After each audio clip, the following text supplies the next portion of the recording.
আসসালামু আলাইকুম। Recipe by beauty চ্যানেলে আপনাদেরকে স্বাগত জানাই। আজ আপনাদের সঙ্গে শেয়ার করব রুই মাছ, আলু আর টমেটো দিয়ে খুবই সুন্দর একটা রেসিপি। এই রেসিপিটা খেতে ভীষণ সুন্দর হয়। তা আপনারা স্কিপ না করে পুরো রেসিপিটা দেখে নেবেন। আশা করছি আপনাদেরকে এই রেসিপিটা অনেক বেশি ভালো লাগবে। আমার চ্যানেলে নতুন হলে চ্যানেলটা সাবস্ক্রাইব করার অনুরোধ রইল।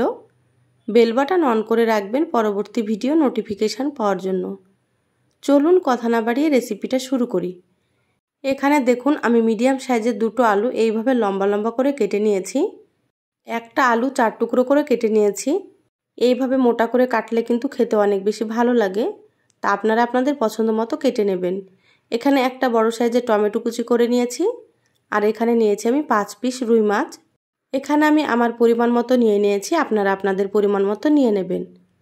সবগুলোকে ভালোভাবে ধুয়ে পরিষ্কার করে নিয়েছি। এবার আমি একটা প্লেটে মাছগুলোকে নিয়ে নিচ্ছি।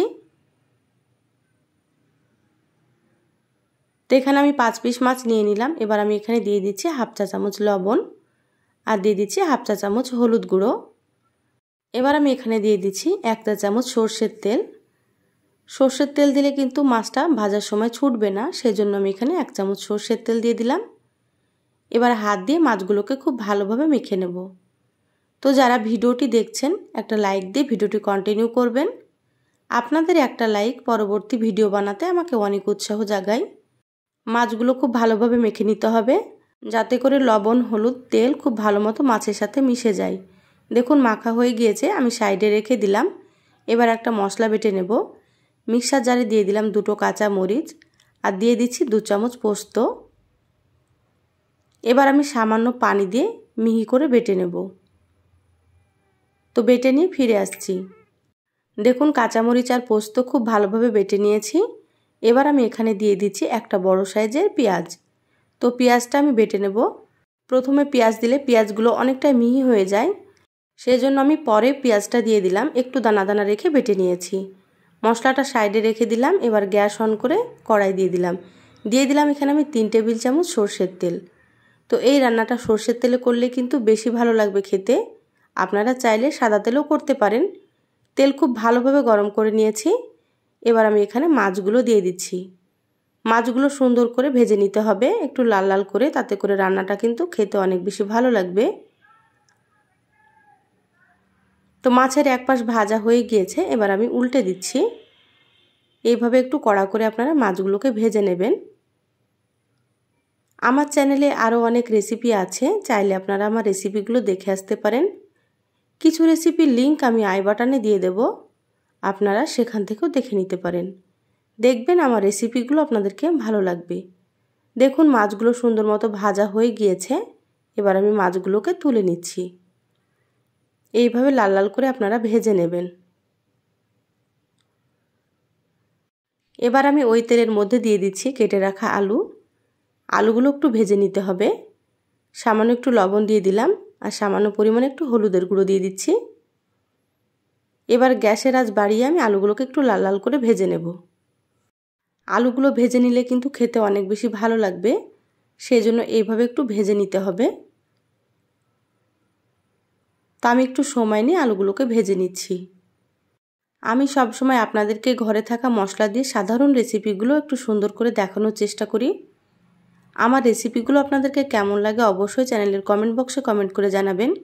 ভালো লাগলে একটা লাইক দিয়ে আমার চ্যানেলটা সাবস্ক্রাইব করে দিবেন আর যতটা সম্ভব ভিডিওটা শেয়ার করে দিবেন। দেখুন আলুগুলো ভাজা হয়ে গিয়েছে, এবার আমি তুলে নিলাম। ওই তেলের মধ্যে দিয়ে দিচ্ছি হাফ চামচ কালো জিরা। কালো জিরার ফ্লেভারটা কিন্তু খুবই ভালো লাগে। এবার আমি এখানে দিয়ে দিলাম বড় সাইজের একটা পেঁয়াজ কুচি। পেঁয়াজগুলো আমি লম্বা লম্বা করে কুচি করে নিয়েছি। দেখুন এবার আমি নেড়েচেড়ে ভেজে নিচ্ছি। একটু লাল করে ভেজে নিতে হবে। দেখুন পেঁয়াজগুলো ভাজা হয়ে গিয়েছে। এবার আমি এখানে দিয়ে দিলাম কাঁচা লঙ্কা, পোস্ত আর পেঁয়াজ বাটা। দিয়ে দিলাম 1 চামচ আদা বাটা। এবার আমি নেড়েচেড়ে মশলা খুব ভালোভাবে একটু ভেজে নেব। মশলাটা এইভাবে একটু ভেজে নিতে হবে, তাহলে মশলার কাঁচা গন্ধ চলে যাবে। গ্যাসের আঁচ মিডিয়ামে রেখে মশলাটা একটু ভেজে নিচ্ছি। আর এই রান্নাটা খেতে এত সুন্দর হয়, আপনারা একবার অবশ্যই রান্না করে খেয়ে দেখবেন। এবার এখানে মশলার বাটিটা ধুয়ে আমি একটু পানি দিয়ে দিলাম। এবার দিয়ে দিচ্ছি স্বাদ মতো লবণ, হাফ চা চামচ হলুদ গুঁড়ো হাফ চা চামচ দিয়ে দিলাম এখানে ধনিয়া গুঁড়ো, আর হাফ চা চামচ এখানে দিয়ে দিচ্ছি আমি লাল মরিচের গুঁড়ো। তো ঝাল আপনারা এখানে আপনাদের নিজেদের টেস্ট অনুযায়ী ব্যবহার করবেন, যেমন ঝাল পছন্দ করেন আপনারা। আর দিয়ে দিচ্ছি হাফ চা চামচ এখানে আমি জিরা গুঁড়ো। এখানে দিয়ে দিচ্ছি আমি হাফ চা চামচ কাশ্মীরি মরিচের গুঁড়ো। তো কাশ্মীরি মরিচের গুঁড়ো তো ঝাল হবে না, আমি কালারের জন্য দিয়ে দিলাম, আপনারা চাইলেই স্কিপ করতে পারেন। এবার এখানে আমি কেটে রাখা টমেটো দিয়ে দিলাম। এবার নেড়েচেড়ে মশলা একটু সময় নিয়ে কষিয়ে নেব। মশলা যত ভালোভাবে কষানো হবে রান্নাটা কিন্তু ততই বেশি সুন্দর হবে। এবার আমি ঢাকা দিয়ে 5 মিনিট কষিয়ে নেব। দেখুন গ্যাসের আঁচ মিডিয়ামে রেখে 5 মিনিট কষিয়ে নিয়েছি। মশলাটা খুব ভালোভাবে কষানো হয়ে গিয়েছে, মশলা থেকে তেল ছেড়ে দিয়েছে। আপনারা হয়তো দেখেই বুঝতে পারছেন কালারটাও কিন্তু খুবই সুন্দর হয়েছে। খুব ভালোভাবে আবার একটু নেড়েচেড়ে নিচ্ছি। এবার আমি এখানে দিয়ে দিলাম 2 চামচ ফ্যাটানো টক দই। টক দই দিলে কিন্তু এই রান্নাটা অনেক বেশি ভালো লাগবে। দইয়ের বাটিটা ধুয়ে একটু পানি দিয়ে দিলাম। এবার নেড়েচেড়ে আরও 2 থেকে 3 মিনিট আমি কষিয়ে নিচ্ছি।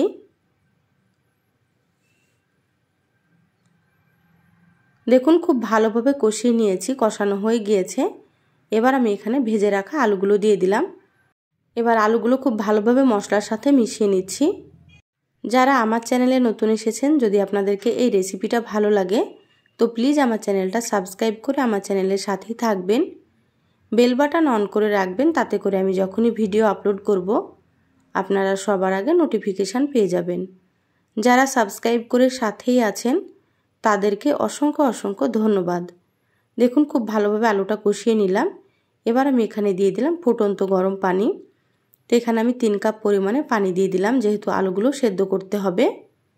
ঢাকা দিয়ে আমি 10 মিনিট এটা রান্না করে নেব। তো ফিরে আসছি 10 মিনিট পর। দেখুন 10 মিনিট পর ঢাকাটা খুলে নিয়েছি। আলুগুলো খুব সুন্দর সেদ্ধ হয়ে গিয়েছে। এবার আমি এখানে দিয়ে দিচ্ছি ভেজে রাখা মাছ।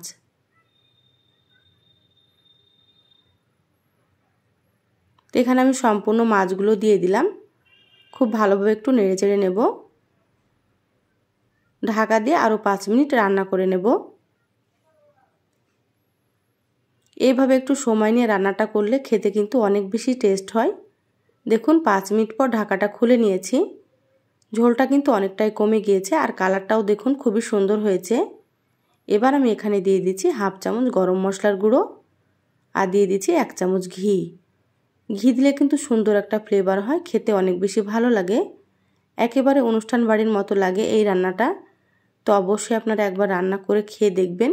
খেয়ে আমাকে অবশ্যই কমেন্ট করে জানাবেন আপনাদের কেমন লেগেছে।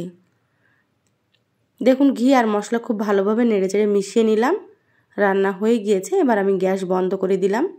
ঢাকা দিয়ে 5 মিনিট রেখে দেবো, তারপরে আপনাদেরকে আমি সার্ভ করে নিয়ে দেখাচ্ছি। দেখুন 5 মিনিট পর আমি প্লেটে ঢেলে নিয়েছি, আর কালারটা দেখুন কত সুন্দর হয়েছে। খেতে কিন্তু ভীষণ ভীষণ টেস্ট হয়েছিল। যেহেতু আমি ভয়েসটা পরে দিচ্ছি সেজন্য আপনাদেরকে আমি বলতে পারছি। তো অবশ্যই আপনারা একবার হলো এইভাবে মাছ রান্না করে বাড়িতে খেয়ে দেখবেন। বাড়ির ছোট থেকে বড় সকলেই কিন্তু এই রেসিপিটা খুবই পছন্দ করবে। এই রেসিপিটা আপনাদেরকে কেমন লাগলো অবশ্যই আমার চ্যানেলের কমেন্ট বক্সে কমেন্ট করে জানাবেন। ভালো লাগলে একটা লাইক দিয়ে যতটা সম্ভব বন্ধুদের সঙ্গে শেয়ার করে দিবেন। সবাই ভালো থাকবেন, সুস্থ থাকবেন। ধন্যবাদ সবাইকে। আল্লাহ হাফেজ।